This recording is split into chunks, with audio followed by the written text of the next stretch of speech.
It's not often that you see a game is made for drifting cars. Usually it's just tacked onto some other game as a little mini mode or something. Need for Speed, Gran Turismo, Forza. I would guess the closest thing would have to be rally games, where you have to drift on the dirt all the time. But apart from that, there's not really a drifting game solely made for drifting, but this game seems to be focused on that. It is called Absolute Drift, and I kind of love it. Immediately, the first thing you probably notice is the art style. It's a similar art style to Mirror's Edge, where it's just lots of whites, reds. There's even some blues and a tiny bit of yellows in it. But I love how when you do drift, you see the tire tracks on the floor underneath you. And it takes a while before they do finally go and disappear. They fade after a while. It's kind of embarrassing as well because you can't really hide your mistakes that way. If you hit a wall or you hit an edge as you're drifting, you bounce off it. There's no vehicle damage in the game, which I think is good. It's a pretty forgiving game, really. I've been sliding around everywhere and completed the game, but there's lots of challenges, such as do a donut around a pole or drift around some containers or something, and I haven't been able to do it. I've spun out at the end, or I've spun out in the middle, I've crashed, or I've just simply rotated too much and I couldn't pull out of the drift, and I've completed that because it's a forgiving game, so it's not insanely hard. Though I did play it on the keyboard, you can also play it on the controller. The controller has the added benefit of it shaking once you do crash. But for a game with this top-down view, I've always appreciated using a keyboard. It feels right. What I found surprising about Absolute Drift is that it's actually an open-world game. There is a menu where you can select the race which you want to do, or the gymkhana course. You can change your car or paint it. But you can do all that in the open-world game, which they call the free roam mode. You start off in an airport with a Toyota Torino type of car, the whole AE86 type of thing, which is in that anime which I keep forgetting the name of. And as you complete objectives at each little area, such as drifting around poles between the containers, doing jumps, bridges fall down and they unlock the next area. There's 6 areas altogether, and I found that pretty satisfying because each one gets larger and larger. Sometimes I have found that I did get lost and it was hard to find the exact entrance which I needed to go, or the exact challenge which I needed to complete. There is no real in-game minimap or GPS system. But I really appreciate this open worldness of this game, because I could go back to the menu and do all this stuff myself, but it's a game about drifting. Okay, you don't have to drive normally everywhere. You can just drift everywhere, and that's good practice for the actual matches, the actual races and gymkhana courses. There are races with proper courses, and there are gymkhana stages where you just have to do hits of drift stunts. You can run into little boxes which give you points while you're drifting. You can drift close to poles, which can give you bonus points while you're drifting as well. The more sideways you are, the better your score.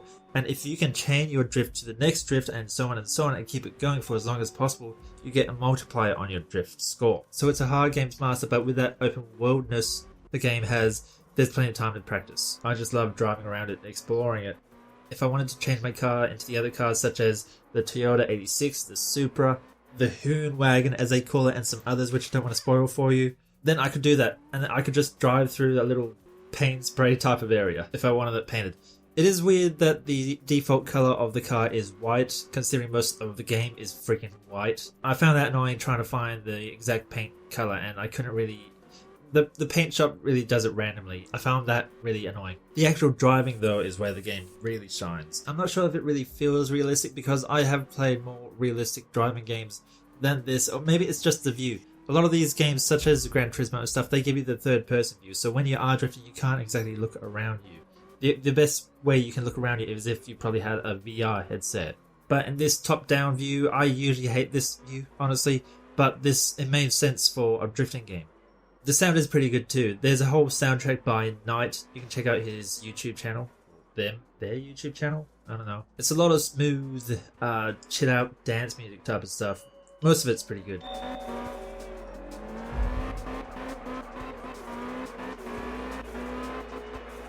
And all the cars in the game sound different as well. But if you do try and drive in a straight line, the guy driving just doesn't know how to change gears. It's a bit much, though you can drive this in automatic and manual modes. I've never really liked the manual modes. I've always just liked the automatic. I just don't like thinking about changing gears.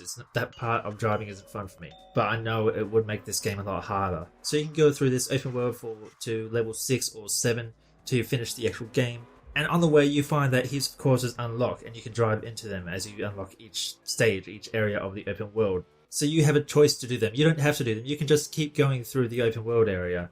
I found that I did go into the racetrack parts instead of the gymkhana areas, because the gymkhana areas is basically what the open world is. The racetracks actually made sense, as in you have to do 3 laps or something. And when I found the actual tracks which look like a downhill course, I immediately jumped onto those. Those were amazing. I want to see more games like this. I want to see more driving games with an open world element to them, because driving is meant to be fun.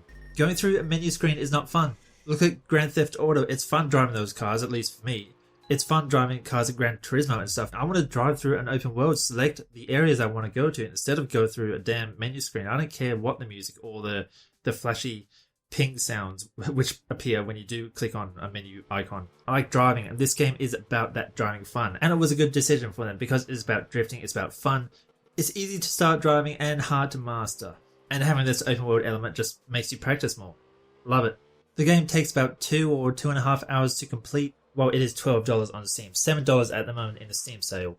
Real fun game. Thank you to Havamar for giving this game for me so I can try it out. And if you want to see more reviews like this, more quick review videos, let me know. Post in the comments. Rate it up, rate it down if you want to see more or less. And I'll see you later.